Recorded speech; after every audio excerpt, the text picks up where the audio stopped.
Generally speaking, when I give an invitation, it's really just the purpose is to segue into the topic.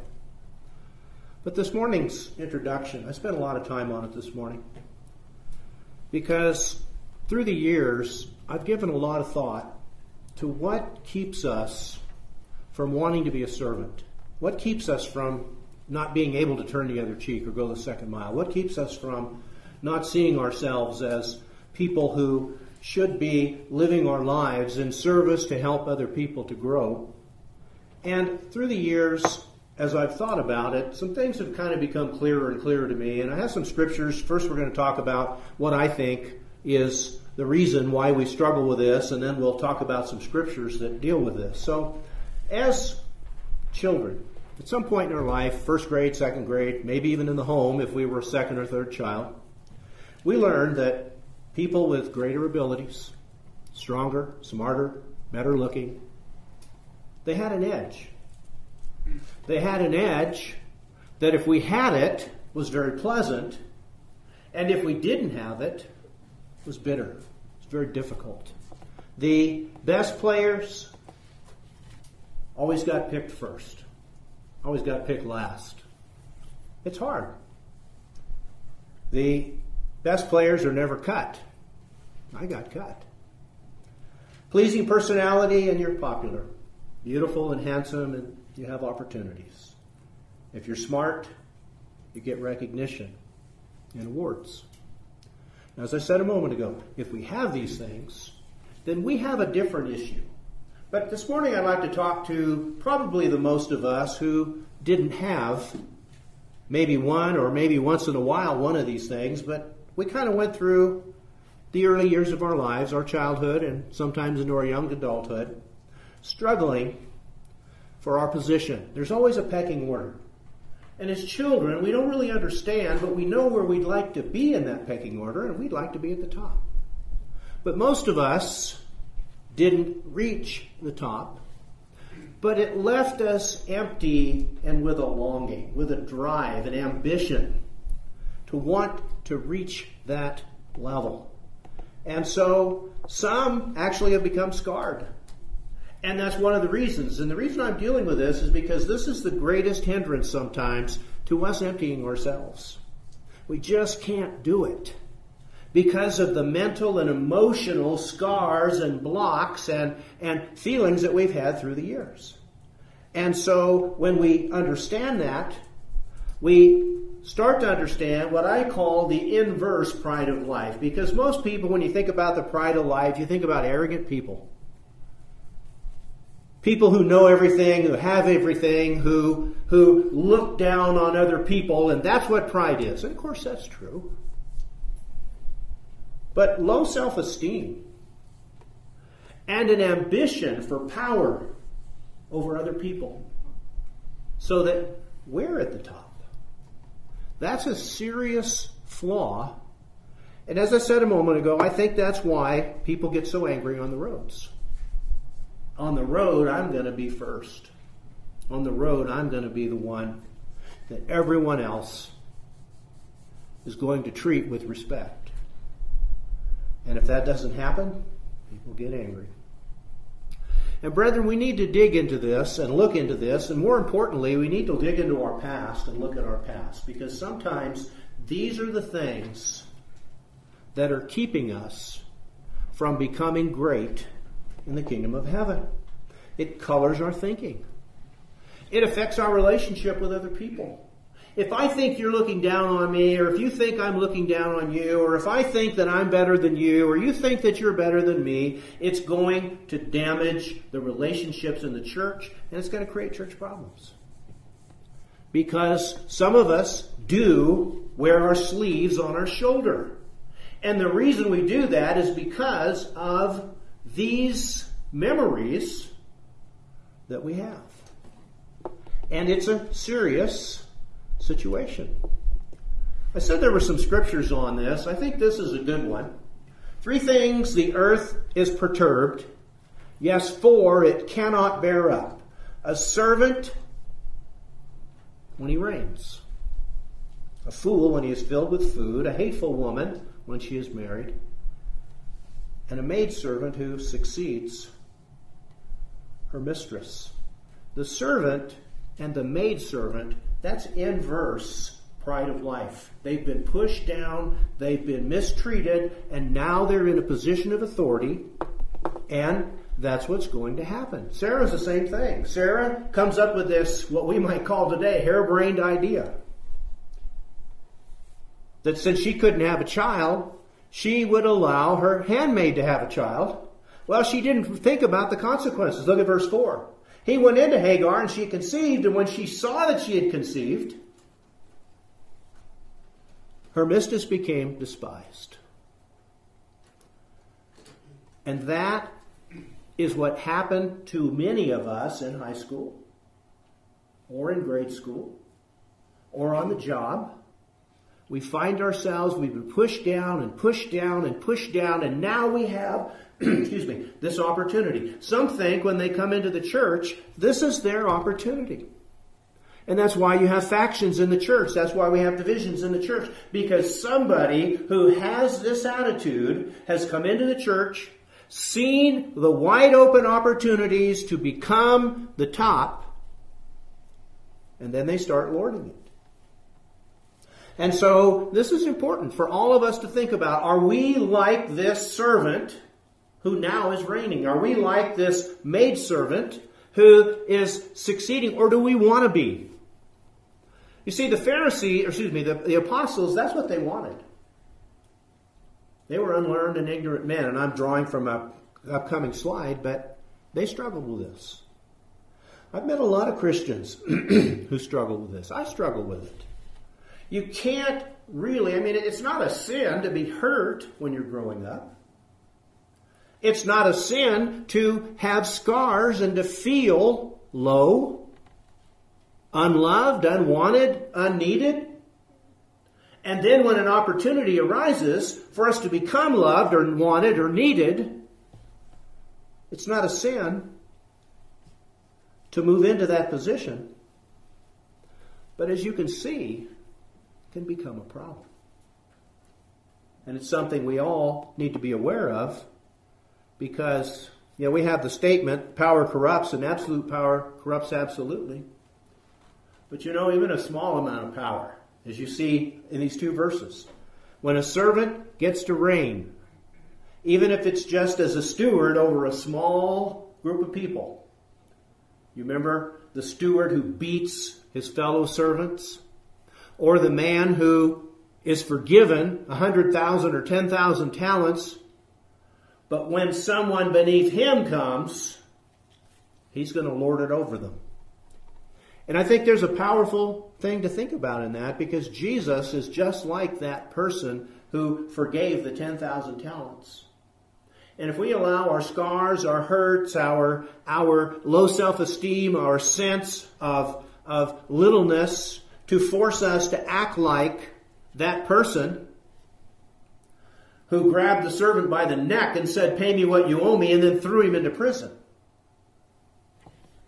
And so this is a critical element. This is our everyday life. This is not talking about how often we pray or what we do during the Lord's Supper. This is the fundamental elements of our existence and how we feel about ourselves. We are the sum total of all previous experiences unless we've gone through this in our minds and we've moved away from them. And that's what Jesus is going to try to help the apostles do. And if we are careful and wise, he can help us too. But we can read these scriptures over and over and over again. But unless we figure out what these underlying currents are, what these things are, these eddies, these issues that are under the surface, what we call our subconscious. And this isn't a lesson on psychology, it's simply a lesson on the spiritual applications of the pride of life. And like I said, it makes some people go up here, makes some people go down here, but want to be up here.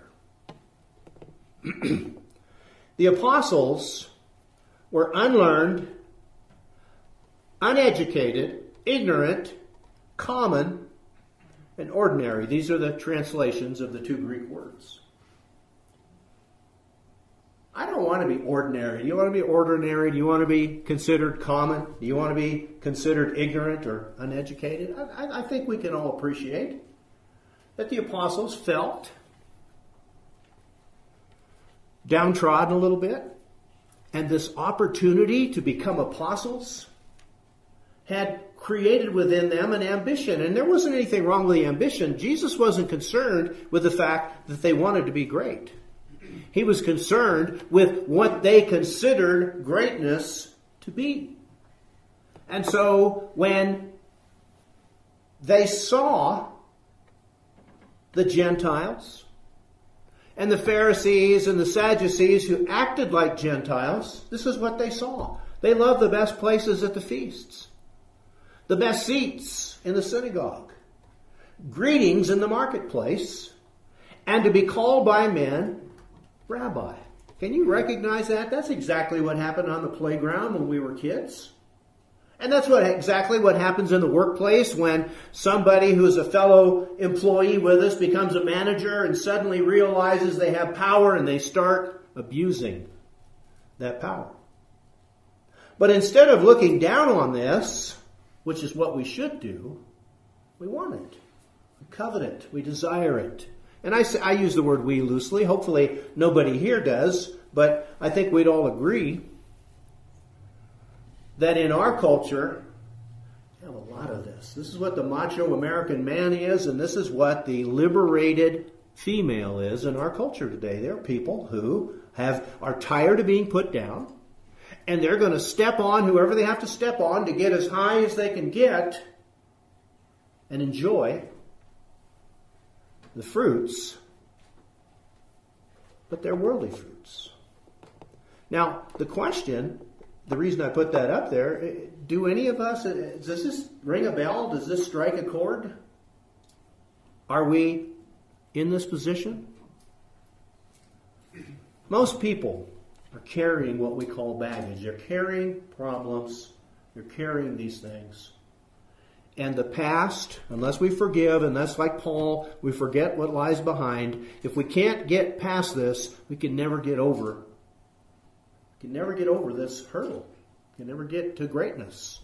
Can never get to being gold and silver in the house of God. Here's what happened. When they were in the house, he asked them, what was it you disputed among yourselves on the road? But they kept silent, for on the road they had disputed among themselves who would be the greatest. What were they arguing about? What were they doing? Well, they were doing the same thing that happens on the playground. They were doing the same thing that happens in the workplace. There's a pecking order. Who's the best looking? Who's the most popular? Who's the wealthiest? Who has the better connections? Who has the better job? Who has the athletic prowess? It goes on and on and on. Who knows more about this or that? And then they expect to be treated with deference. I don't know what they used. It doesn't say what they used. This translation says dispute. Other translations say discuss. This wasn't an argument. Maybe it was good-natured. But it revealed something. And the Lord didn't like it. So he said, what was it you disputed among yourselves on the road? But they kept silent. Why would they keep silent? Are they proud of it? I think they're either embarrassed or they know the Lord isn't going to like it. They know that this isn't something that they should be doing. They've already heard him rebuking such things among the Pharisees. I have a parable a little bit later where as Jesus sees how people are marking the chief seats and putting themselves in the positions of the highest they think they can go, which is again this same thing, he gave a parable and said you shouldn't do that. Go to the lowest spot and be asked to be brought up. Don't go to the highest spot and be told to go down. Well, in the material realm, that wouldn't matter, but in the spiritual realm, that's going to be something we all weep over. So he sat down and he called the 12. And he said, if anyone desires to be first, he shall be last of all and servant of all. Now, is that ambition? Is it ambition to want to be last? Is it an ambition to want to be at the bottom, to be the last one picked, to be the one who's considered to be the lowest of the low? Is that ambition? Maybe a better question, is that my ambition? Is that your ambition? Is that what we want? Do we want other people to look down on us as a servant? That's why we don't turn the other cheek. That's why we don't go the second mile. That's why we get angry. We don't want to be a servant. Nobody's going to walk all over me. No one is going to mistreat me and not have to deal with it. But that's the very thing the Lord is telling us we shouldn't have.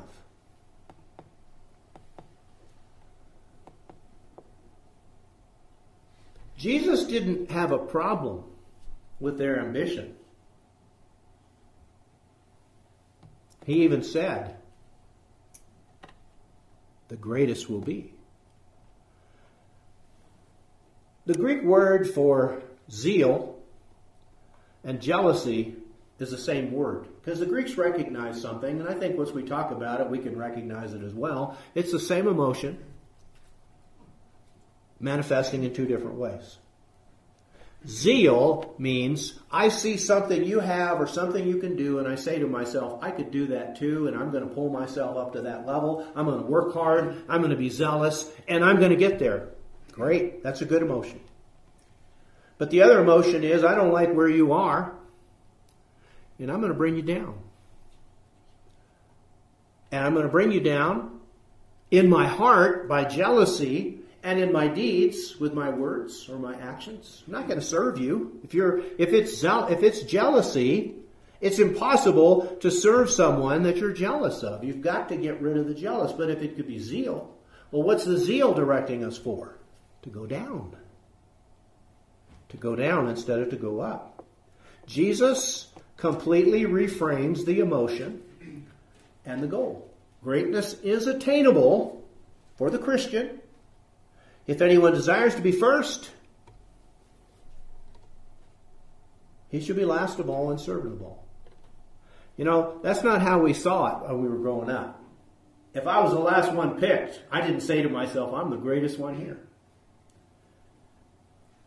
And if I'm always overlooked, when it's time for awards, it's time to get a letter in school, it's time to get the proof that you were one of the people who succeeded. And I didn't get that, well, that means I'm the best.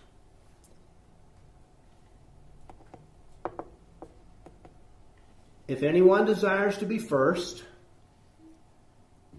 he shall be last of all and servant of all.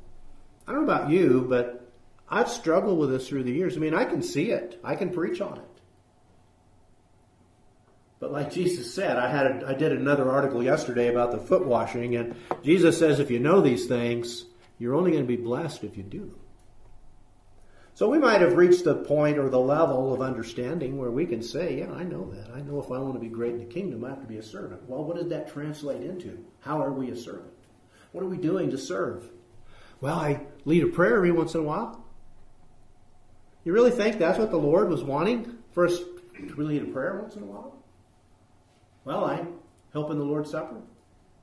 What is he really asking for here? I think he's asking for a complete change of our perspective on greatness. When we reach it, it won't be a problem when somebody cuts us off because we're last of all anyway. And they just put us where we wanted to be. That's, like I said, is that easy to think like that? No, it's not easy to think like that. When we're mistreated at work. Well, we're already last of all. So persecution and tribulation, I'm already at the bottom. It doesn't bother me. But if it does bother me, then I'm not there. And I have a ways to go. So in Jesus' kingdom, the greatest is going to place himself at the very bottom, not just in the assembly, but everywhere around people. Remember what Paul said, I become all things to all men, that I might by any means serve some. I've made myself a servant. I'm a slave to those without law, to those with law, to those who are weak, to those who think they're strong. I'm a servant to them. Paul was at the very bottom. That's what he said in 1 Corinthians, chapter 3, chapter 4? I believe that God has placed the apostles as men doomed to die. We are considered the offscouring of all things. We are the filth of the world. We are reviled and we are mistreated and we are spat upon. And sound familiar? That's what they did to the Lord. The road to greatness for the Christian, it has to lead to the bottom. Isn't that what he said? Look at that verse again. If anyone desires to be first, he shall be last of all. Well, in the church, I guess I could accept that. But what about in the world? What about in the workplace? Well, this is the ticket. This is the key that will keep us where we need to be when we are not where we want to be. All that we think we know is wrong if it makes Jesus' conclusion seem strange to us. If you read what he said, if anyone desires to be first, he should be last of all and first of all. If I can't understand that verse, if that verse doesn't make sense, and let's face it, brethren, every once in a while you're reading along in the scriptures and you find a verse and you say, that can't possibly be true. I got to read that again. Well, you read it and you say, it doesn't feel right. Well, then there's a problem. Because Jesus he created a paradox. He turned everything upside down. That's what the word paradox means. It means you take something upside down and inside out. It's not what you think it is. And it doesn't make sense the first time that you hear it. The purpose of greatness to the world, to us, since we were children, is to gain what greatness brings, which is glory, which is power, which is subservience of others. But in the kingdom of heaven, greatness gives the benefits of greatness to the least. In the church, in the home, in the school, on the workplace, on the roads. Greatness always gives the benefits that would come from greatness to those who are least. So all leaders, in God's eyes, should be serving those that they are over. So husbands, love your wives as Christ loved the church and gave himself up for her. Sacrifice yourself for her. Love her as your own body. Serve her. You're the greatest. That makes you the least. How does that work? Well, we'll talk about that when we get to that subject. Same thing with fathers. We lead as servants. We give what we thought we would get when we reach that position to the person who's still coming up. Like I said, it turns everything upside down. Elders, the same thing. Woe to the shepherds of Israel who feed themselves. Should not the shepherds feed the flocks? You eat the fat, you clothe yourselves with the wool, you slaughter the fatlings, but you do not feed the flock. This is exactly what we've been talking about since the very beginning of the lesson. We have a group of people here who think that once they reach the level of leadership, they can use the people who are under them to serve themselves. And God says, what is going on here? Verse 4, the weak you have not strengthened. You have not healed those who were sick, nor bound up the broken, nor brought back what is driven away, nor sought what was lost. But with force and cruelty. You know, that's what we hated in school, was the cruelty of these people who were better than us. And cast it into our teeth and shoved it down our throats. And scarred us. Woe to the leaders. The word shepherd, it means leader. The leaders of Israel who feed themselves and not the flocks. I think that was Diotrephes' problem. Diotrephes loved to have the preeminence. I think it was the Corinthians' problems when they were dividing up into groups. I'm better than you. I'm a servant of Peter. Well, I'm a servant of Paul. Well, I'm a servant of Peter. Jesus. I'm a follower of Apollos. We're all arguing who's the better. Paul said, I can't even talk to you like spiritual people. You're carnal. Fathers, do not provoke your children to wrath. The same thing. Don't lord it over your children. Treat them like they are the master and you are the servant. Now I understand it takes some effort to do that. How can a father treat his child like he's the master? Well, by giving him time, by putting his needs above our own, by training him up the way he should go, by putting him above you. Maybe your parents didn't do that. Maybe my parents didn't do that. So what? That's why we're Christians. We're supposed to change. We're supposed to change the ever-repeating cycle. We're going to break that cycle. And we're going to be the parents that we wish we'd had. And we're going to do that. On the final journey to Jerusalem, Jesus is about to be crucified. We're just weeks away. And here's James and John wanting to be number one and number two. Haven't learned a thing. All of Jesus' teaching, Sermon on the Mount, all the teaching on various elements of what it is to be in the kingdom, the humility. And here they are. Grant us that we may sit on your right hand and on the other on your left in your glory. Now they have no idea what they're asking for here, and you can read my article if you want to get some of the extra information. I don't want to go there today. But when the 10 heard it, they were indignant.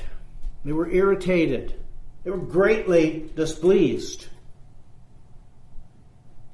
Why? If they believe what Jesus believed, they'd be happy with that. Well, if that's what they want, they're just proving how little they are. I'm content to be last and servant. I don't really care what they do because what they're doing is wrong. But they didn't see it that way because they hadn't gotten there yet. Now they will. I think Peter finally got there. When Paul rebuked him, we don't see any indication of Peter saying, look, who are you to rebuke me? He took it. If he hadn't, Paul would have dealt with it and he would never have become an elder and he would have never written those last 2 books that he wrote. When the 10 heard it, they began to be greatly displeased. Just like kids on a playground, just like high school, just like on the job or in the political realm. They wanted to reach the top. Never did they want to serve. If it hadn't been that way, James and John wouldn't have rushed in there to get that position, and the 10 wouldn't have been so upset that they did. Jesus identifies this as a trait of the Gentiles. This is not a part of Judaism or Christianity.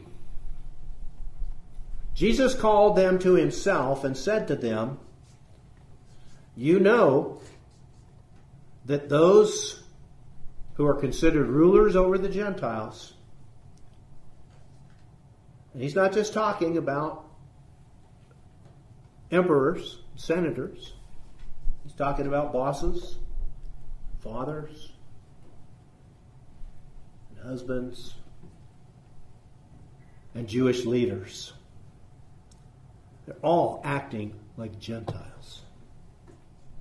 They lord it over them, and their great ones exercise authority over them. That's what we've seen our whole life. We've been around Gentiles. We've seen it in the schools. We've seen it in the workplace, on the political realm.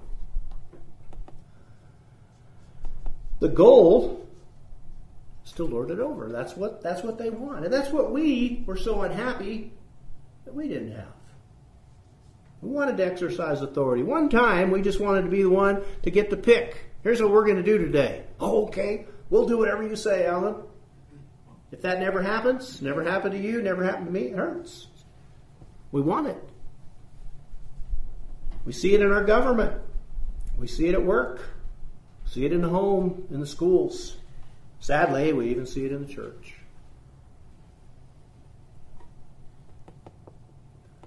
But it's the mark of Gentile and worldly thinking. But this Gentile concept is what the apostles wanted.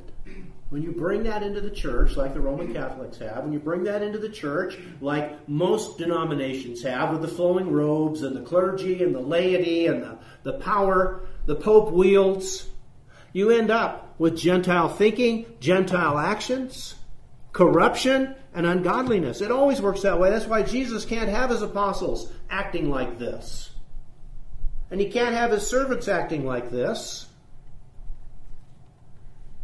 But that's what they wanted. And again, that's what happened in Corinth. Brethren, I couldn't speak to you as to spiritual people, but as to carnal, as to babes in Christ. I fed you with milk and not with solid food. For until now you were not able to receive it, and even now you're still not able, for you are still carnal. For where there is envy, strife, and divisions among you, are you not carnal? Behaving like mere men? That's what Jesus was hitting at the root of. That's what Jesus wanted to destroy. And we have to figure out, have I got any of this?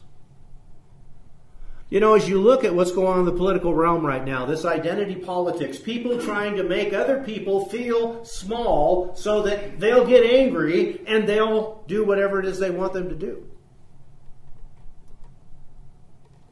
It's worldly thinking. And even if we're in agreement with some of the things that they're doing, we need to understand that this is wrong. This is carnal, and there's no place for it in the life of a Christian. And we shouldn't be rooting for it, and we shouldn't be agreeing with it. We should be vexed over it. So all of these things that we have, all of this baggage that we're carrying, we need to leave it behind. Now, hopefully we can do that today. I hope that all of us can recognize that these are things that are holding us back. These are the weights. Remember in Hebrews chapter 12, let us lay aside every weight and the sin that so easily besets us. Anything that keeps us from wanting to be a servant is a weight that needs to be set aside. We don't want to act like the Gentiles do. They were being petty and small. We can't respond like that, or we're still among them. Petty and small. Here's a better way. Let nothing be done through selfish ambition. There's the perfect term for what we've been talking about since the very beginning. Selfish ambition. It's what that servant had, and when he finally reached it, he was a terror to be under. That mistress who finally became, that servant who finally became the mistress. Selfish ambition. Conceit. Let nothing be done through selfish ambition or conceit, but in lowliness of mind, let each esteem others better than himself. There's what the first will be last and last will be first. That's what he's talking about. If we'd had this attitude at school, we wouldn't have any baggage. We wouldn't be hurt. We'd just recognize those people are worldly. They're ungodly. They're sinful. It's as vexing to watch them do that it would be if they were committing stealing or adultery or any other ungodly act. This is an act of ungodliness, and I'm not going to be drawn into their ungodliness. In lowliness of mind, let each esteem others. How many others, Lord? Who is my neighbor? What did the Lord respond with the Good Samaritan? Even the people you despise the most are your neighbors. Let each of you look out, not only for his own interests, but also for the interest of others. That's how the last become first, and the first become last. Because the people up above are looking down, not like those shepherds in Israel, to eat and to feed and to use, but to uplift. Service in the kingdom of God is not reaching a position of greatness. It is reaching a position of service. And you know, the paradox really goes away when you realize, and this is where Paul's going to go next, and we'll save that for a couple of lessons down the road. But have this mind in you, which was in Christ Jesus, who existing in the form of God, did not consider being equal to God something to be grasped. He didn't have the attitude that so many people. Yes, having the equality with God made him the greatest. But he didn't grasp it. He didn't need it. He was willing to sacrifice it all because that's what great people do. Great people sacrifice their dignity. They sacrifice everything that has to be sacrificed in order to be last. And that's exactly what Jesus did. And that's exactly what Jesus is trying to teach his apostles. It shall not be so among you. Whoever desires to be great among you shall become your servant. And whoever of you desires to be first shall be slave of all. Are we getting it? Are we seeing finally what the Lord's trying to get across here? And do we understand now why those things we learned in school, why those things that sometimes we carry with us, they're holding us back? No man who puts his hand to the plow and looks back is worthy for the kingdom of God. And what did Paul say? Forgetting those things behind. What did he say? I count them but rubbish. I've suffered the loss of all things. He had to get rid of this stuff. We need to get rid of this stuff. We need to suffer the loss of these things if we're going to become great in the kingdom. It's not wrong to desire to be great, to serve, but it is wrong to desire to be great, to be served. Now, that's what we've seen since. And again, if we're the second or third child, that's what we've seen since we were born. That's the way it's been. The people with bigger and smarter and stronger always get what they want. And we can shriek, that's not fair, all we want, but it still happens. And then we go to school and it happens again. And then we go into the sports and it happens again. And we go to work and it happens again. We get to thinking this is the way life is. And then maybe they get after us for other things, racial things, prejudicial things. And we get to where we couldn't be a servant of someone even if we wanted to because of all this baggage. So we need to get rid of it.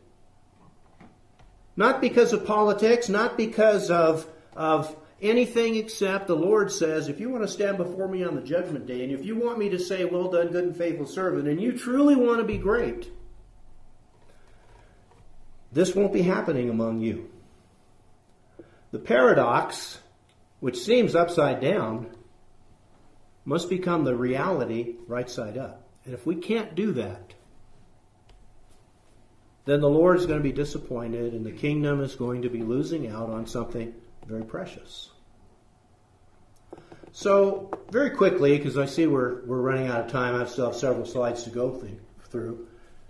For Jesus to see us first, we need to use our power, strength, and abilities to uplift others, not to step on others, to give to others, not to use others. We must give to all what the Gentile rulers want and kept only for themselves. We need to give that away.